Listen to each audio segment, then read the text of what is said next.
Hi, everyone. I'm Lauren Albandian. I am the owner and coordinator of NORWAC, the Northwest Astrological Conference. We're coming into year number 37, and the dates for the conference are May 27 through the 31st. NORWAC was first started in 1984 by my mother, Maggie Nalbandian, and we have been going strong since then. And so here with me today, oh, and by the way, before I start introducing my guests, you can find NORWAC at norwac.net. You get the speakers, the schedule, you can register there, purchase audio, all sorts of things. So today with me is Gray Crawford.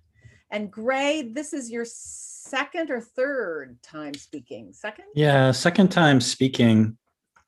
I've been at NORWAC for many years, and I've helped your brother. I've helped your brother out a lot, volunteering as a recorder of the lectures, which I would really recommend to people that ever want to go to NORWAC and may not have as much money.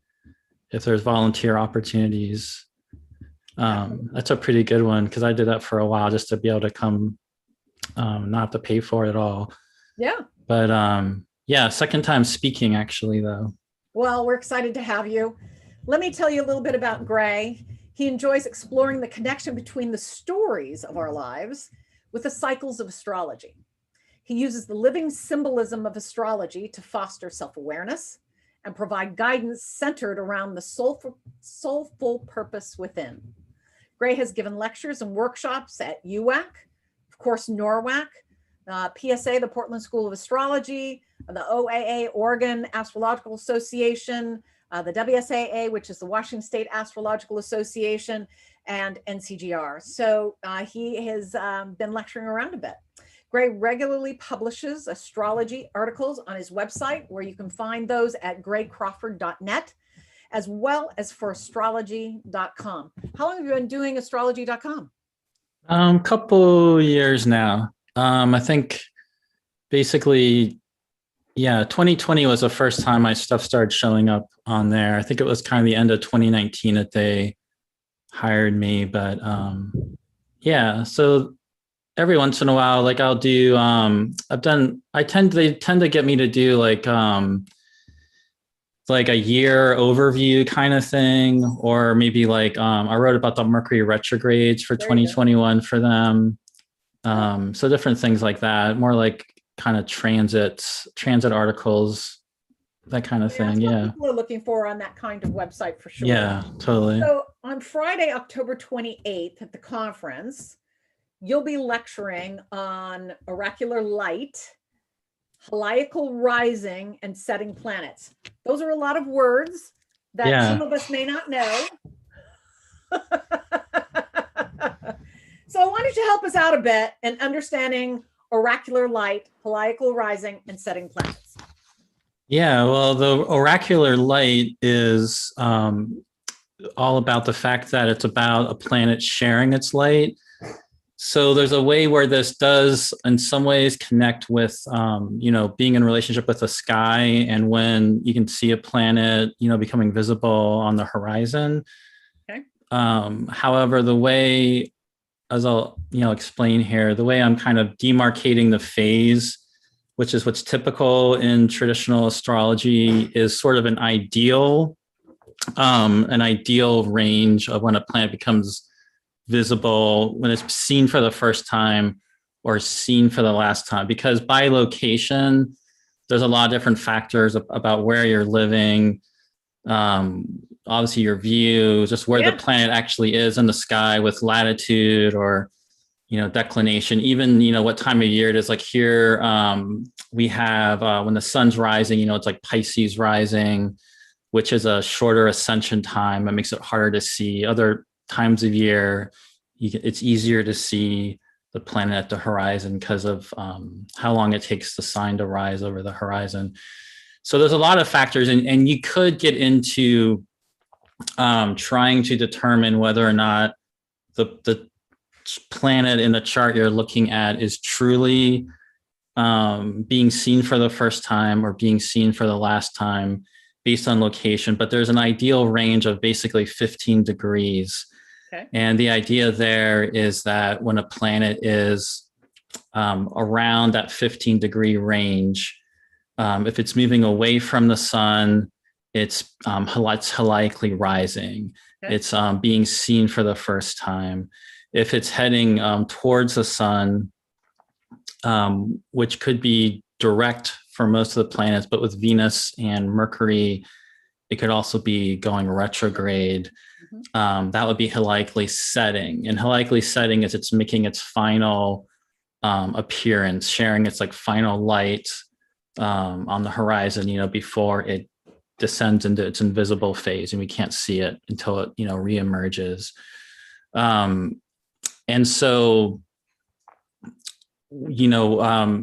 this is like a really ancient, idea that, goes back really to the very beginning of astrology and people tracking phases and, and being able to see a planet. There's also a really important thing with fixed stars, depending if a fixed star is helically rising or helically setting. And those times would mark important seasons, or, you can be like structures built around this.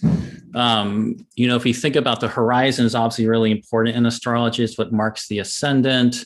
It's sort of, mediating between heaven and earth, as well as the earth and like the underworld idea. So when a planet is helically rising, it's coming up and being seen again for the first time. So we could think about that as like the planet, if a god, goddess, it's coming up, it's reemerging into the world, it's sharing its light, it's making some sort of announcement. One of the terms that's been used for this has often been translated as being like an appearance that speaks. And so it's actually also somewhat like an omen or an oracular moment. And that's where the idea of the oracular light comes in. And so you'll see this both in terms of somebody's like natal chart, and they might be born with a planet in that phase, or you'll also see it just with transits, and you'll see it with events, and you'll see it with formations of companies or other entities. So yeah. Lecture, will you be giving those kinds of examples, how this Yeah. is used in somebody's natal chart? Yeah. So, yeah. Cool.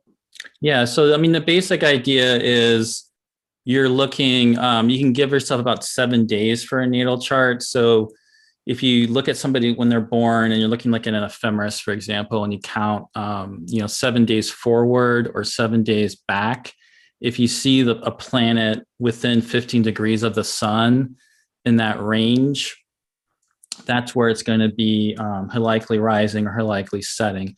And basically what this does is it really intensifies the significance of that planet.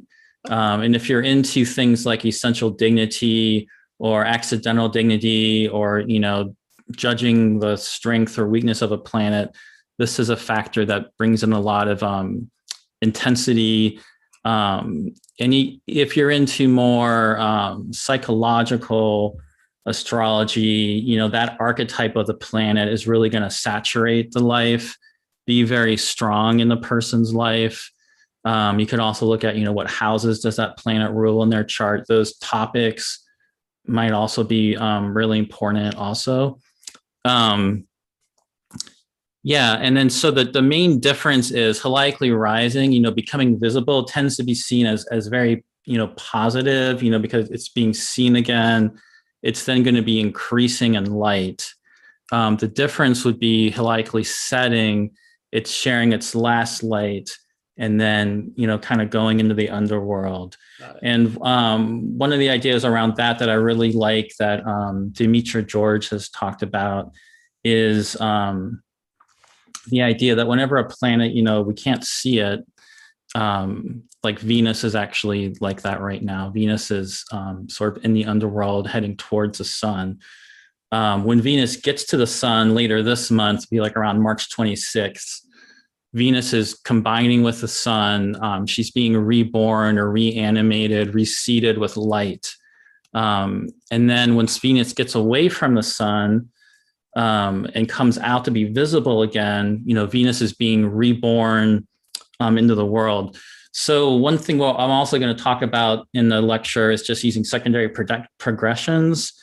And that can be, to me, especially important with helically setting plans, because if somebody has a plan that's helically setting by secondary progression, and it will really range on depending on the planet, it's going to eventually get to that union with the sun by secondary progression, and that tends to be very significant.